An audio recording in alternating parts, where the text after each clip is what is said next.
GDP. GDP measures the new products or services provided in a quarter or a year. Things like refrigerators, Diet Coke, and cars contribute to GDP. Every period, because we have to make new versions of them over and over again. So cars need to be replaced. We buy new Coke every week or every day. It depends on. So imagine if, having invented Diet Coke, you would make copies for free. That would lower GDP. So as Coca-Cola would drop essentially to zero revenue from here forward. Is lowering GDP actually bad? Is it bad? We still have Coke, but why have Coke reduce GDP? Well, imagine that we could basically, once you have the recipe, you don't invest to it anymore, right? So the only thing that you would do is that basically you could license out the formula to make Diet Coke. Everybody could make it. So that would actually lower GDP. But is that bad? Because we still have Coke. So the question is lowering GDP actually bad? Is it bad for our society, yes or no? Oh, yes, actually I put that in the last paragraph. So let's say that you could replicate the physical inputs of Diet Coke for free, but that Coca-Cola still owned the recipe and you had to pay them for use of it. This would still lower GDP, as Coca-Cola would no longer be earning anything from the physical production of Diet Coke, only from renting out the recipe. This is still a win, even though GDP goes down. So GDP may actually go down as a result, but is that necessarily bad?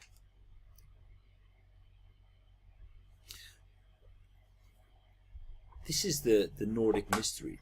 Actually, I was thinking employment. Okay, yes, I put those two together. So I was actually thinking to show something about Uber, but that will come later, because when we talk about employment and lowering of GDP and employment. The Nordic mystery.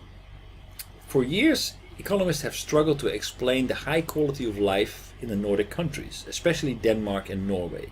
Despite their low national GDPs, Nordic people retain high standards of living. For example, Denmark's GDP from 1991 to 2014 only grew 0.37%. Nordic countries may produce less, but they are more efficient at utilizing what they have. Nordic culture comes from large, close-knitted tribes based on high levels of trust with lowest transaction costs for sharing resources. Traditional Nordic culture might be called the Uber of anything, so sharing economy. So this video I think is very interesting, because the Nordic model I think is very easily applicable also to Japan. So looking at the future, my idea is that basically this gives us an insight of what's actually happening or going to happen in Japan. The productive economy uncompetitive, to put everyone except the old people out of business. So to avoid that, Norway's political parties entered a kind of self-denying pact with each other. They agreed that none of those oil revenues should be spent in Norway itself. Instead, they'd be put into a fund to be invested overseas. Further, 96% of the interest on that fund would be reinvested overseas. All the Norwegian government allows itself is 4%, not of the capital, but of the interest on that capital. And even that tiny proportion is enough to give them some of the best schools and hospitals and public services in the world. So that's the show. Instead of eating it all, you just invest everything overseas. So that's also learning from the Dutch disease, where basically the gas revenues in the Netherlands led to a higher exchange rate of the guilder, making us uncompetitive. In Norway, they learned from it. They have oil. They say, okay, well, but we cannot use the revenues for that, so they put all the money overseas, basically not having an extra demand for the Norwegian krone, therefore keeping the exchange rate low and keeping the industry actually at a high level, only consuming 0.4% of the interest rate. So that must be 0.004%, but that's still enough to actually pay for healthcare, and what have you. Very careful approach and very well embedded into the global economy. So they can actually benefit from how the world is developing by spreading their risk, their portfolio, putting their money in the global economy as a very careful investor, creating a future where also they can benefit from how the rest of the world is developing. I think it's super smart.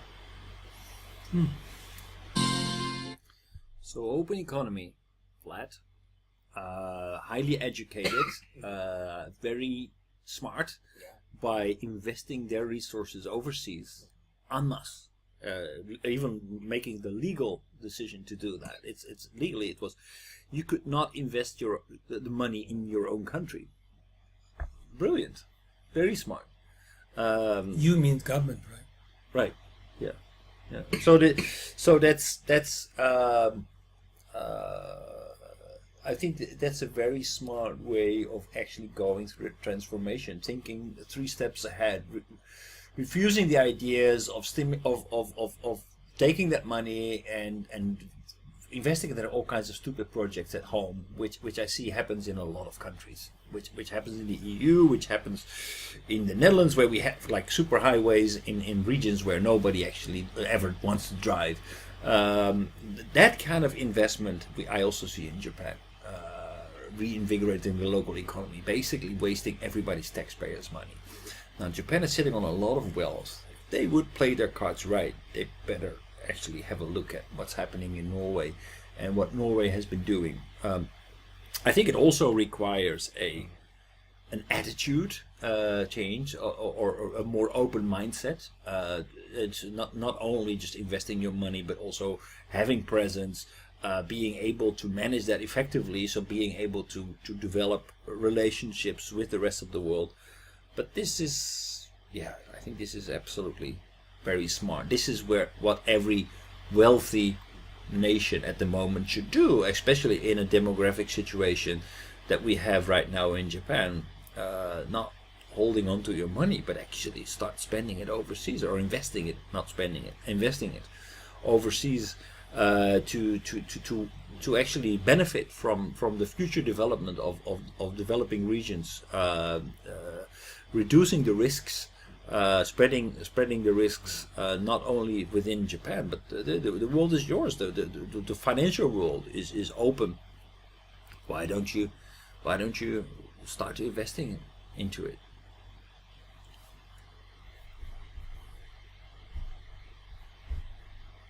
So how does this apply to Japan? Well, I think that this is a very good and viable option, viable path for Japan to actually safeguard the future of the nation.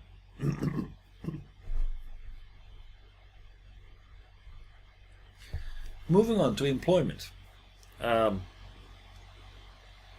So GDP might go down, but there are still that is not necessarily a bad thing. That's the conclusion of the last one. So employment. A study by PricewaterhouseCoopers shows that 30% of the UK jobs could be at risk of being replaced due to robots and artificial intelligence. In the US, up to 38% of the jobs could be at risk of automation. That is huge. McKinsey predicts that by 2030, as many as 800 million jobs could be lost worldwide to automation. Advances in AI and robotics will have a drastic effect on everyday working lives. In the US alone, between 39 and 73 million jobs stand to be automated, making up around a third of the total workforce. So, somewhere in the area of between 30 and 40%. Could be automated, could be actually, could be lost in the future.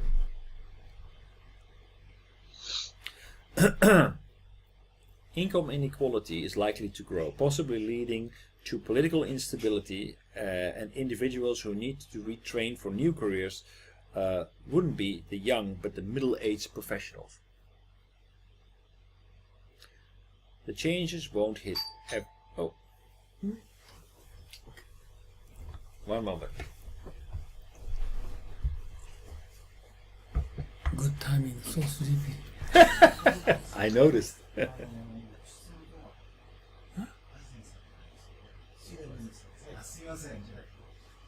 different person. Please go ahead. Okay. 何 間違い。 Ah, 間違い。そうルーム番号間違い。10だと思って。 So, growth of unemployment, growth of income inequality, and middle-aged people need to be retrained. Changes won't hit everyone equally. Only 5% of the current occupations tend to be completely automated if today's cutting-edge technology is widely adopted. While in 60% of the jobs, 1/3 of the activities will be automated. So it's not like every job will be completely automated, but a significant part of your job might be automated. What happened? What happened? Unemployment. Technology destroys jobs, but not work. Right. But not work. PC is estimated to have led to creation of 18.5 million new jobs, even when accounting for the jobs lost. So, actually, I don't know the source of that statement, but the personal computer actually did create jobs. It didn't lose jobs, it's estimated. Economic history suggests that new technology can benefit everyone in society, enabling growth in productivity, real wages, shorter working weeks, and greater job satisfaction. And any technological unemployment will prove to be short-lived. However, there is no guarantees that it will always occur. 18.5 million jobs. So, jobs were lost because of the computer, but also jobs were created because of the personal computer. How is this? Making the computers, selling the computers, training people to use computers. Basically, the computers were introduced to maybe enlarge the scale of This is business. Japanese? No, this is globally. Many books for training the PC, how to use a PC. Right. Yeah. Yeah. A lot of jobs were created. A lot of employment was created because of the computer. Some people lost their jobs because of the computer, but mostly not. Because the computer was just introduced. For example, in agriculture, we introduced computers in order to be able to monitor better. So the computer helped us to become more productive. Instead of using a typewriter, you could use a word processor, use email, etc., to distribute things quicker. So the computer became an added tool to make us more effective, and didn't necessarily replace a lot of people. Economic history suggests that new technology can benefit everyone in society. Enabling growth in productivity, real wages, shorter working weeks, and greater job satisfaction. So that's, for example, mechanization, specialization, and being more productive. And that actually led to us working shorter work weeks. Can take more holidays. We were just looking at Norway. Well, Norway has a lot of holidays because we can afford it. We don't need to work that many hours and still be competitive. But it's not a guarantee that it will always occur, of course.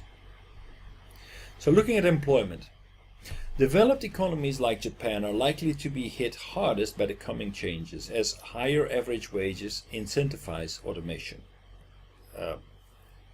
If a wage is high, then of course, if you want to cut costs, then you cut out employment. You cut out your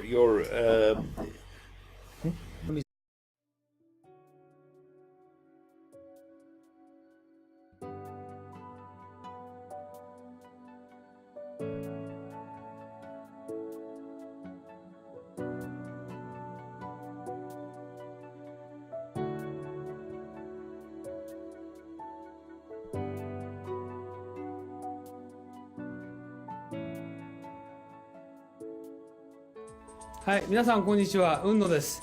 今日はですね、雲野塾の研修のプログラムをご紹介したいと思います。で、こういうふうなホームページありますけれども、ぜひですね、一度中身をご覧になっていただきたいと思います。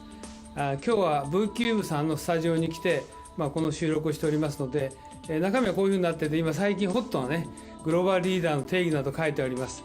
で、特に経団連が作成しました、留学すれば英語ができて専門性を持つというだけではですね、グローバルリーダーになれないとここに書いてありますようにですね、仕事ができる、専門性を持つ、英語ができるだけじゃなくてですね、私どもの塾ではリベラルアースということ、それからもう一つは孫子の兵を、さらにはですね、日本の歴史というものを合わせて教えることによって、皆さんが海外の欧米の方々と、もしくは華僑圏の方々と正々堂々と渡り合えるような人物を育成しようというふうなことを考えています。ここに次のスライドが出ておりますけれども、ここに書いてありますのはですね、さらに、私どもの雲野塾の中身につきましてはですね、欧米の資料しか使っておりません。また実際に雲野塾は英語でやっておりますので、英語の講師がこう話しておりますけど、学習はですね、日本の歴史をまだ教えてますので、